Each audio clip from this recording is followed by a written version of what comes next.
Morning all. So I feel like today's the big reveal, meaning if you go back to some recent videos, I talked about the lack of quantity of milk from Stella. So last night was the first night we separated. We put Murphy in the corral and we put Stella and Daisy directly on the other side in a pasture so they could at least be close. I woke up several times last night, just I guess because I was thinking about it, stuck my head outside, and didn't hear anything. Well, when I opened up the barn today, Murphy was here. You can't see him now, but he was here making some noise, and Stella's mooing now. But honestly, it wasn't too bad, but we're gonna see how it goes, letting them together to see if I can get her separated to milk. So we'll see how it goes. Whew, I am out of breath. Separated Murphy, got in here with the cows, and he was sucking immediately, so there's a balance there, right? Because obviously he's hungry, so I'll probably leave a little on her. I won't milk her the entire time, but yeah, she's full. She's full. Her udder has not been this full, which is, we all know this, right?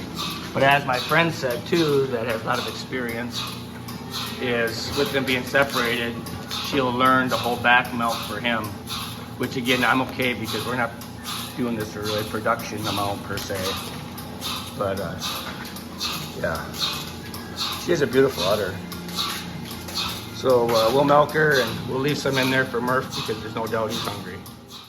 Murph's out here. I think Stella's excited to see you. Come on, Stella. Look at her face. Look at, oh, you love it. Of course, there's that complex, right, of them, you separating them, Mother Nature working, right? He's gonna come running over. Aw. And she'll stand for him. Again, I left some milk on her. And then here we have Daisy, stealing some of the extra grain. Come on, Daisy. I don't give her as much. We give her alfalfa pellets and a little bit of grain just to get her up to the barn. And I like bringing her in every time because when it comes time to milk her next year, she won't even think about it, or at least we think, right? Because she's a heifer and she's not used to the routine, so good girl, Daisy. So I guess let's go see how much milk we ended up with. To see what we end up with here for milk, because I really didn't look before coming in here.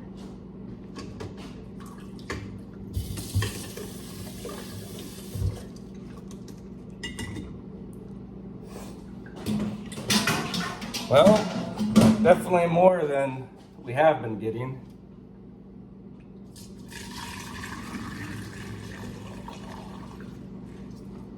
Half gallon.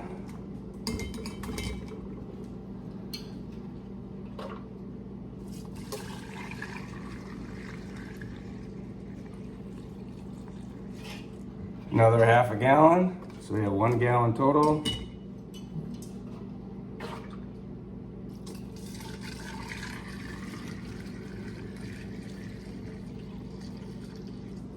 Half a gallon. And there's still more.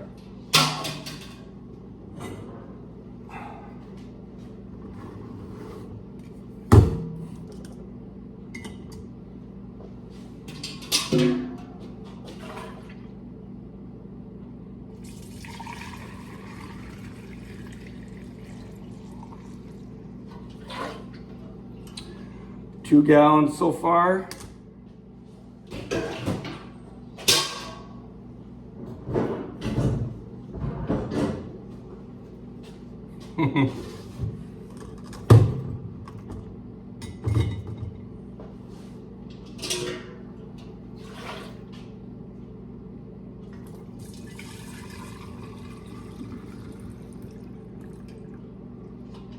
And a quarter, so about 2 1/4 gallons. And if I had to guess, I left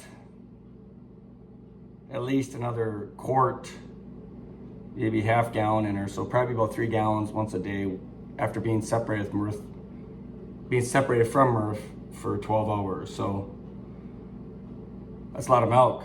So definitely got to fine tune the system because my family will not go through this much milk, and depend on if we can make yogurt, butter and cheese. If nothing else, it'll go to the pigs. But starting to dial in my system and thinking about the separation of Murphy and Stella and calf sharing, and that all comes balanced with what's best for those two, and then also for our quality of life as the person milking it. So.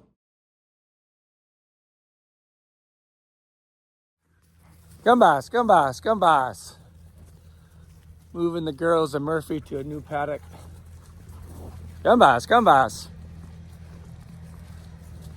I wanted to mention with the milk video today that, you hear, I think it was 2.25 gallons, 2.5 gallons ain't much, from a dairy cow perspective. But as a reminder, we've been kind of conditioning her as far as milking her once a day, as well as obviously Murphy's been taking some off of her and we left some in it today. So not a huge producer, but more than enough today than what we need.